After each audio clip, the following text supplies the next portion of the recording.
Hello and welcome back to another episode of Taking Back Saturday, a Happy Buyers Club podcast where we break down the real estate market each and every Friday and help home buyers build confidence, follow a process, and hopefully buy really well. I'm your host, as always, Chayse Jones, and joining me, the return of the king, my mate, Sam Hunter. How are you, mate? I'm back. That's about as good as I can give you today, I reckon. Feels like me and every other apparently middle-aged, according to the hospital doctor that I saw a couple of weeks ago, we're all just down with some mystery illness. Yeah, man. And so everyone knows a bit of a time and place. We're going to do something a little bit different with this podcast, and it does need a bit of a time stamp, a bit of time and place. State of origin teams have been named. The Broncos are coming off a devastating loss to the Titans on the weekend. Never like to lose to the Titans. We are going to do a bit of a heat check of the market in May. I think probably a lot of the main drivers of the conversations that we've had this week, not just with clients, potential clients, and real estate agents, has been around a perceived shift in the market throughout May. I've got a feeling that it's seasonal. I've also got a feeling that I'm not the only person that I know who's been crook the last few weeks. A lot of people have, and I just think that there's a bit of daycare into workplace bug that's gone around that's probably affecting people going out and having a look at stuff on the weekend. So we just thought, off the back of common conversations, let's have one publicly about certainly what we've noticed in the market. I haven't been in the market in 2 weeks, but I've been getting text messages, I've been getting a lot of emails, and the last few days I've been having a lot of phone calls around what's going on. So we thought that we would take a moment, ideally less than 15 minutes of a moment, to talk about what's the market doing in May and potentially what can buyers expect moving into the winter months. Yeah, right. Well, fear not, everyone. I have been in the market holding the team together. And like when we speak of the market, obviously Brisbane is made up of many markets, and even within those there are even more micro markets. So we'll try our best to sort of, break it down in terms of like products and, price points and things like that. And I think that's probably a good sort of breadth of information for as many people as possible. Yeah. So I think, and again, if this is the first time you've ever listened to this show or watching it online, we operate in that sort of inner 10K radius, north, south, east, west of Brisbane CBD. Let's start south side, north side, and then we can sort of work our way through units, townhouses, and then the housing market at various price points. South side's doing better than north side. That seems to be the general feeling, not just in activity, but in pricing as well. Depends on where you grew up. If you're listening to this as a local, you'll be absolutely staunch about where you grew up. We are Southsiders, but we respect and like the north side.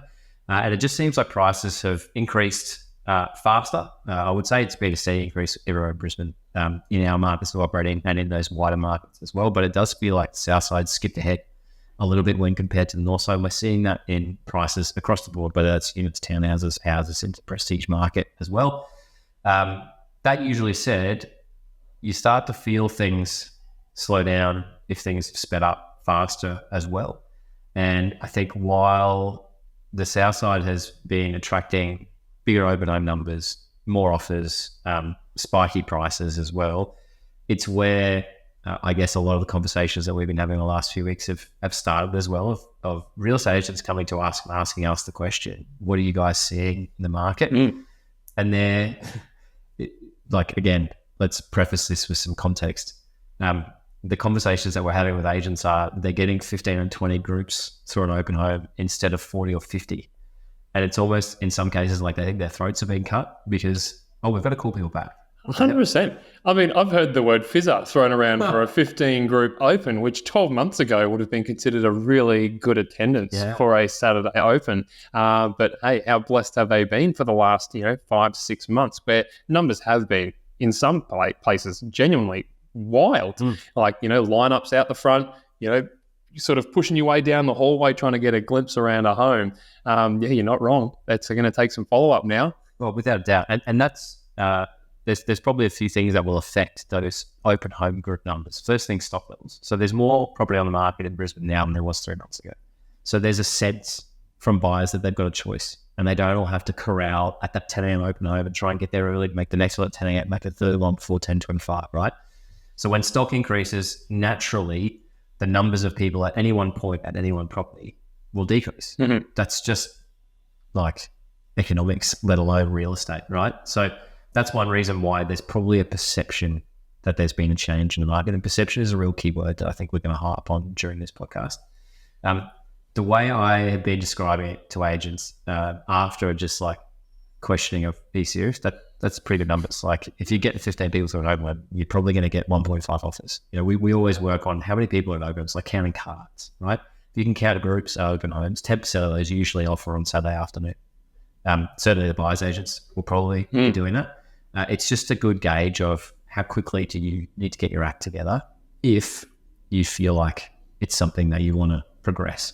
So if there's 15, think that there's going to be one, maybe two. If there's 20, there's probably going to be two. If there's 30, there's probably going to be three. A friend of ours sold their property on Saturday evening.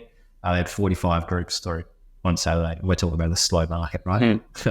On the north side too, funnily enough. Yeah, and ended up with still a mate of ours, despite that. Yeah. He's coming south, so that's good. Yeah, we keep him at the family.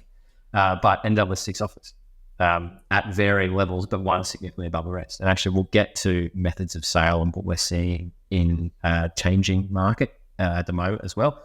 So the way I was describing to agents is if the market is changing, it's not shifting anywhere near what would be classically described as a buyer's market. If for the last 12 months, Brisbane's been on the autobahn where there's no speed limit, right? And everyone's just getting where they want to go as fast as they possibly can. We're now just on the M1. And we're on the good part of the M1, not the IKEA stretch. Not Springwood. Not Springwood, not Palm Beach, where it gets a little bit nasty as well. It's like that cruisy bit where it starts to get to 110. You drive past Carl's and Yatlapis and like that, where everyone's like, let's just pretty cruisy. So you're still getting where you need to go. There's traffic on the road, but it's not potentially as hectic as it was even 4 weeks ago, let alone 4 months ago. And from my perspective, that's a really good thing for everyone selling a house, everyone buying a house, because it means that there is decisions to be made and there's people willing to deal. And chances are, if you're buying in this market, maybe competing with 1 or 2 other offers, not 6 to 10. And that's a great thing for a steadily rising market. Yeah, so a little bit of balance is being restored. Probably not in terms of an equal scale by any stretch, but still, there feels like a bit more advantage buyer, at least in the last 4 weeks. Yeah, for sure. We talked about January, February being the Hunger Games. I don't think we're there anymore. I think you're right. There's a little, I wouldn't say it's a correction because prices are still trending north, but there's just more choice for buyers out there, and there's more stuff coming to market every single week. So those buyers who 8 weeks ago were sitting around thinking, are we ever going to find a property? Is there anything out there? It's not that we can't afford it. It's that there's just nothing that we like. Now they're going, there's like 2 a month that we're pretty keen to go and have a look at. And actually the sellers are realistic, but realistic for a premium price. Not realistic for I'll sell for anything. Exactly right. Now, listen, we did just briefly touch on prior to this, there is, micro markets within the greater market. And I don't think that necessarily is replicated across all product types, because we've been in the unit market for the last few months with various clients, and it feels like maybe due to the fact that there was enormous spiking, I use spiking in a pretty broad term, with house pricing, that a lot of first home buyers, downsizers and stuff have found themselves in a very hyper competitive unit market. Agreed. And it feels like those prices are still, they're growing very strongly. And I think that the figures even suggested they outpaced house growth through the last 2 months. Which is almost unheard of in Brisbane. Yeah, but you're right. It's purely price point and affordability driven. We went to an open home a month ago, 3 weeks ago, on Logan Road. If you're listening to this, Logan Road is busy road. This was a 2-bed, 1-bath, would have been built in the early 70s. One owner, I think, lovely old lady, we saw leaving as we got there, sold for $585, would have had 60 people through on a Saturday. $585,000 was what post-war houses were selling for 6 years ago, and now it's a 2-bedroom, 1-bathroom, unrenovated unit. That's on the 3rd floor, walk up, right next to KFC. I was going to say, smell the chicken being cooked at 10 o'clock. I was like, is he going to bring it up? I was like, I'm pretty sure he is, and if not, I'm going to make sure that it's mentioned. Yeah, that was the backing onto the KFC car park. So it's actually a fantastic unit in isolation, but stepping outside the doors, it was like, okay, wow, this is really got a few objections out here. So, and yet it was at a point where people who are earning good money, potentially been in the market for a long time, are seeing that as an opportunity because it's got good growth now. And actually, when Brisbane, we talk about Brisbane being a maturing market and growing up, a lot of that is discussing around houses. But what happens when houses go nuts is everyone goes, okay, what's affordable? And investors come back to the market because they've seen the growth in houses. They go, well, maths and economics and history suggests that units will follow. So what can I go and buy for $485, $595? And it just continues. And it's reconciling as well with first home buyers who are like, okay, I want to get in, I need to get in, I'm ready to get into the market so that I can actually experience some of this capital growth, have a mortgage that I'm paying down instead of paying down someone else's mortgage. And that is their reality. And finding the best of that bunch. And for a strategy as well, yes, you'll get growth in a unit. And I think it'll be comparative growth to houses. It's just you're starting with a smaller number, but you're starting with less debt as well. If you can get that debt paid down, you can upgrade. That then becomes a really great cash flow asset that helps chip away at a bigger mortgage that you may have when you move into that house market over time. And then one day probably just funds your retirement if you can get one or two of those along the way. So I think, if we're talking about movement in the market through May, it's been upwards in units. And my view, I think our view, and certainly the agents that we deal with week in, week out, view is that that's not going to change. Units are going to be pretty strong through the next quarter at least. No one's got a crystal ball, but what's happening today usually happens in 90 days' time, and you'll start to see chip away changes over time, and maybe there's a meaningful difference in the quarter after that. So, I think units, north, south, east, and west continue to be pretty strong. There's going to be a lot of competition. That's going to drive some natural price growth.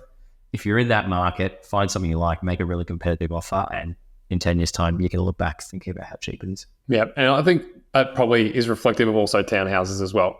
It's probably not too dissimilar to that mentality surrounding that maybe I'm just priced out of entry-level, house on block of land. Townhouse is the next best thing because it's going to give me the functionality, the livability of a home, but I'm not sitting on a big block of land that's going to appreciate as well. I think townhouses a decade ago, and again, let's give you a bit of history lesson as to Chayse and I's relationship. We used to live in townhouse when we were, 21? And it was a complex of 6. It was like the glory days of our life. I was talking to our old housemate Jenny about this. I was like, take us back to watching how my mother just cooking those chickens 7 nights a week. We had no responsibilities. How good was that?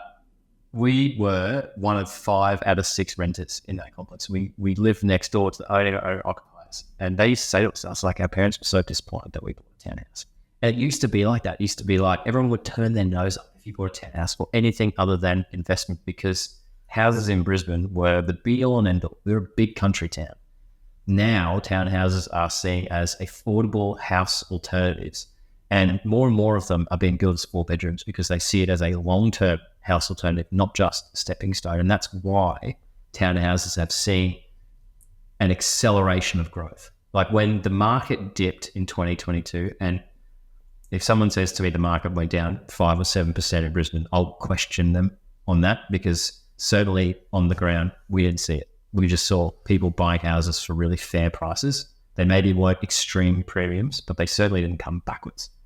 Townhouses accelerated through that period. And it's why now, if you're buying a 3-bedroom, 2-bathroom, 1-car townhouse in a complex of 4 to 6, which is pretty traditional for, again, where we operate in that 10K radius, you're looking at $950 to $1 million now.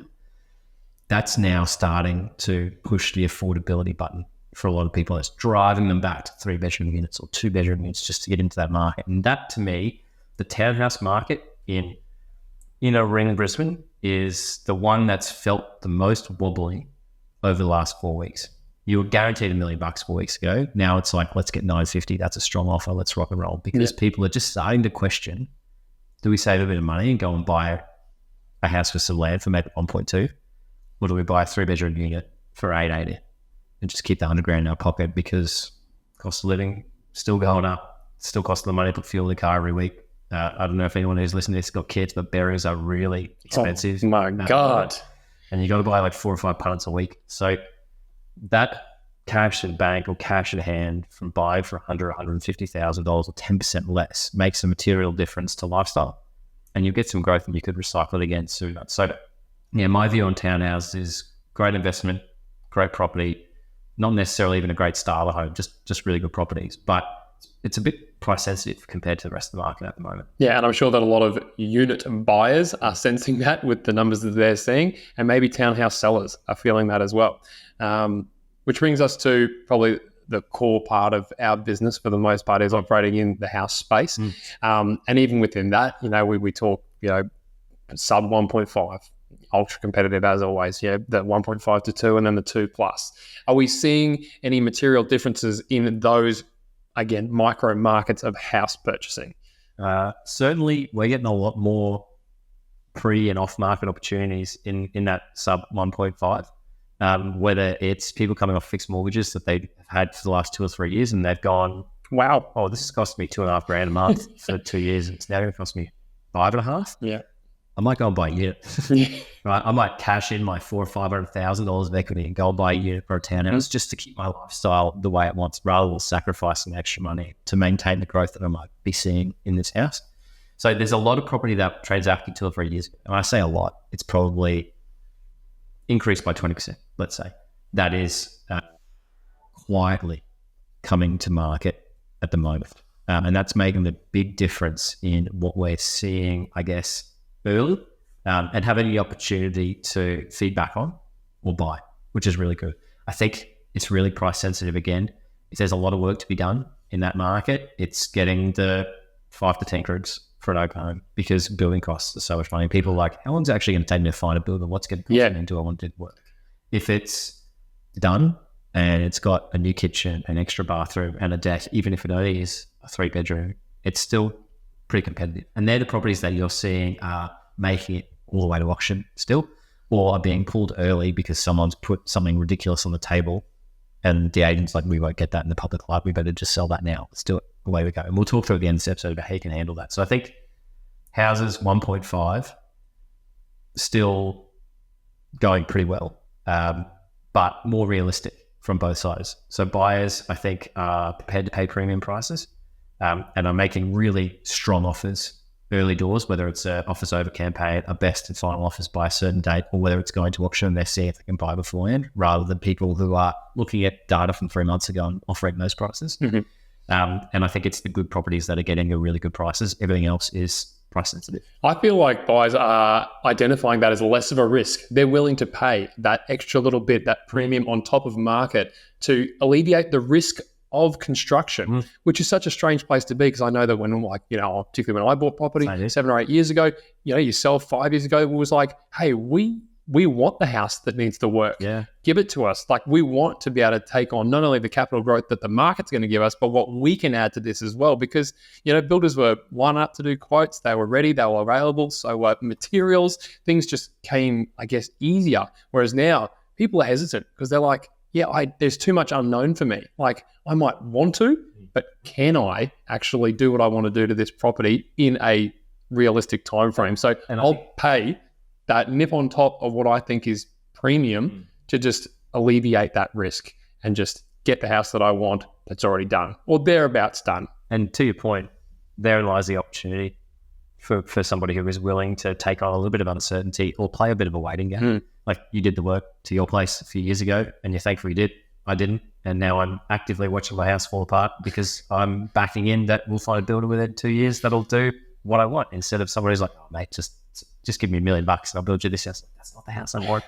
I want this house, and it doesn't cost that. So I know what's going to happen if you start sleeping at the office. That's it. Absolutely. The house is tipped over completely. Okay, 1.5 to 2, which is our next bracket. Yeah, I think it's probably, if we class that as the sub 2.5 market, we were having conversations. Yeah, you're right. Potentially client, like, Brisbane is a $2 million town at the moment. There's a lot of good stock out there, and if you can get it between that 1.9 to 2.2, you've got options. And it's, what do you want to buy? What does it look like for the future? How many boxes does it tick for you and your family? And can you pick it up for 50, 60 or 100 grand less than somebody else because you know how to sort of play the process a little bit more? That market is solid, I think. It's not 15 groups at an open, but it's 5 or 6 and they're all serious. And they're prepared to make offers early. They're prepared to go to auction if it makes it that far. And sellers are super realistic as well, because the people who are selling at that level have a real material reason. That's what you would have thought was a forever home, where things have changed. job changes, situation changes, relationship changes, births, deaths, marriages, whatever you want to call it, right? So there's motivation. When you see a property that comes to market that's above 1.5 and less than probably 2.5, there's a material reason for somebody making a decision to move at that point in time. So they're ready to deal. All you've got to do with an agent is understand where their motivations lie and have a pretty frank conversation of like, just tell them it's going to buy. If it's going to auction, they won't give you a price, unfortunately. Talk to someone like us and we can probably give you a bit of guidance as to where it needs to be. But any other reason, it's like, I need to know why these guys are moving because I think I want to buy the house and I just want to make it easy for them. And if you can make it easy for somebody who's selling a house for $2 million, they've got some stress behind the scenes. So that's music to their ears. And ideally, that's how you may find yourself in a position to be able to negotiate 10, 15, 20, 50 grand from what that premium might be because you're solving the problem earlier than anybody else. 100%. Took the words out of my mouth. You are solving their problem. And, you know, that could come down to conditions, that could come down to price, but you're just being open, having those conversations, asking the questions. They've heard it all before, but asking what their dream price is, what's going to solve their problem, and then working towards a great result for all parties. 100% is the best kind of deal you can make. Yep. Prestige, 2.5 plus. Yeah, maybe Prestige isn't quite 2.5 plus, but it's a nice round number that most people listening to this show understand. I would say 6 months ago, you were getting properties that were selling in a week, in inverted commas. They'd already been bought and the agents were opening them to build a database. And to make a great Instagram reel. 100%, where it's like, how many people do we have through? Sold, banging price, here we go. Right now, it's weeks, if not months, to sell Prestige stock that doesn't tick every single box. I think it is the most price-sensitive market in Brisbane, certainly, as it probably should be, because you're talking about millions of dollars. And when you're talking about a small percentage change, it's tens of thousands of dollars. It's not 10 grand, right? So it's super price sensitive, super product sensitive as well. There is an expectation from buyers in the Prestige market. There's nothing to do, right? You want to, whether they even bother to get a building in Perth because it's just being swept by an actual builder or something like that. New stuff, still doing really well. Second-hand Prestige stock, I think there's a misalignment of expectations between buyers and sellers. There's a bigger gap that's got to be made up by some pretty courageous real estate agents who are happy to have a conversation with the seller early, where they're not promising them the dream, and they're having conversations with buyers early, where they're qualifying them in the right way, not just asking them what they have to spend and corralling them to an open home, but they're having a conversation with them around, these are our sellers' expectations. If you're not anywhere near that, this probably isn't the house for you. And we've road tested these with people before. They aren't ridiculous. You need to come and see it. They've engaged us to sell it, but make sure that you're not wasting anyone's time. And I think that's probably how that market should be. There's not enough stock for it to be a 60-person open home. And if you're seeing Instagram reels where there's hundreds of people lined up at a house that's probably going to sell for $6 million. We're not working on the 10% rule there. No. There's no buyers. The buyers have already seen it and they've probably said no. Right? And so that they're being transacted quietly, privately, professionally, as they should be. And the ones that are making it to Instagram and making it to realestate.com have a gap between where the buyers saw value and where the sellers want to sell. And it's up to the agent in the public eye to try and close those gaps. That is entirely reflective. There's plenty of examples of like great streets, great suburbs where there's the assumption that the price tag is just going to be what it is because everyone else got that. They built their new thing, so I'm getting that exact same price. But it's not always the case. Little subtle differences. The fact that you might have to compromise on even just the slightest thing is a huge deal when you're talking $3.5 million because at that price point, like you said, I don't want to be compromising on anything. Yeah. I want to make it all absolutely perfect for me and my family forever. And I think that's, if you're spending that kind of money, and a lot of that is still pretty highly leveraged debt, you want it to be right. And perhaps, and again, we got a lot of real estate agents that listen to this show, and a few of them do sell houses for $3 or $4 million. Hey-o. That's the conversation that you got to have with your clients early. It is like, where's the compromise in this product? Because we need to identify that with the buyers early. We need to make sure that they're accepting of compromising. Or if they're not, because if they're not willing to accept a compromise, then prices are relevant. This just isn't the house for them. But if they are, let's get them through, and ideally let's get two through at the same time so we can create a feel of competition. Yeah. For our buyers out there, out the real big fans for the club, What's some tips for them coming out of May into June? Go and see as much as you can. If you can get yourself to an in-room auctions event, usually there's every segment of the market presented in one in-room auctions, and you get a feel for everything that we've just been talking about for the last probably longer than 15 minutes now. And you can start to see for yourself, were they right on the podcast? Is that what it's like in my target suburb or target areas, right? We've been pretty generalist in this conversation, and we always will be. So go to an in-room auctions event if you can. There's plenty of them on. Brisbane winter is a great time to buy and sell real estate. It's like absolutely perfect weather-wise, although we did go to a rainy open over the weekend. So get yourself to in-room auctions, get a sense for what that market looks like, then go and take that out into the real world and go and have a look at a few backyard auctions as well and just see what's going on. There's enough every weekend that you can go and see what the market is like live, rather than relying on data that's a month old or a podcast that when you listen to this might be longer than a week old as well. Second thing I'd say is if you find something you like and you're making an offer and your offer is rejected, which I would say, I would hope if it's good real estate, on the other side, your first offer at least is politely rejected. Even if they accept it later on, the first one's, no, we need more money. Get a counter. So just say, my feeling here is that we're not in a market where there's 15 other people who are aggressively making offers and it's just best offer wins. I want to know what's going to buy it today because I'd like to buy it today. So can you have that conversation with your seller? Have you had that conversation with your seller? Do you have authority to give me a counter offer? Because I just want to be able to say yes or no to it. And if you've been in the market a while, you will know if whatever figure comes back to you is ridiculous and you just like, don't worry about it. Or if it's a premium price that you're prepared to pay. Coming back to your point earlier of, does it tick all the boxes for me? Does it de-risk me? Am I in a rising market and will this save me 20, 30, 40 grand of not buying for another 3 months? If the answer is still a yes, sign a piece of paper, buy the house. If it's a price that doesn't really answer those questions, move on to the next one, because we will see more stock come to market. Doesn't mean you won't have to compromise, but there'll be options and it will feel fairer to a lot of buyers, I think, throughout the next quarter.